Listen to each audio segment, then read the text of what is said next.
Another day, another basketball stories na naman ang pagkikwentuhan natin. At ngayon nga ay ang balitang pagkuha ng Los Angeles Lakers kay James Wiseman at ang balitang posibleng pagbabalik ni Klay Thompson sa Golden State Warriors. Kasabay nga ng pagkapanalo noong nakarang araw ng Los Angeles Lakers ay umangat na rin naman nga sa 11 wins at 4 losses ang kanilang kasalukuyang record sa standing ng Western Conference. Pero sa kabila nga ng magandang performance ng Lakers at ang kanilang pagkapanalo ay may lumabas pa rin ng balita ngayon patungkol sa kanilang team.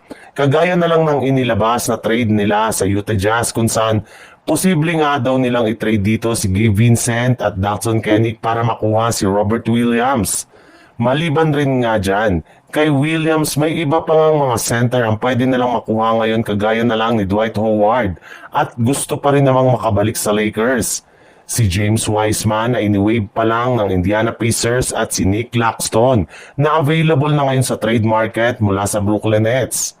Yes, kasali pa rin nga si James Wiseman sa mga posibleng player na pwedeng kunin ngayon ng Lakers para lamang mapalakas ang kanilang lineup. Sa ibang balita naman, dahil nga sa patuloy na pagkatalo ng Dallas Mavericks, hindi na nga nakakagulat bakit nagsimula na rin naman nga ang pagsisihan ni Klay Thompson ang kanyang pagsali sa Dallas Mavericks at ang pag-alis niya noon sa Golden State Warriors. Kung inyo ang matatandaan, mas pinili nga ni Klay Thompson na sumali sa Dallas Mavericks at kumuha dito ng mas mababang kontrata para lamang makasama si Luka Doncic sa isang team. Pero sa kasamaang palad, ay ilang games lamang nga niya dito nakasama sa Dallas Mavericks bago ito may trade sa Los Angeles Lakers. Kaya ngayon nga na bagsak na ang standing ng Mavericks ay napakalit na rin naman nga ng tsansa ni Klay Thompson na makakuhang muli ng kanyang kampyonato. Binabalakan na rin naman nga siyang i-trade ng Dallas Mavericks bago ang trade deadline.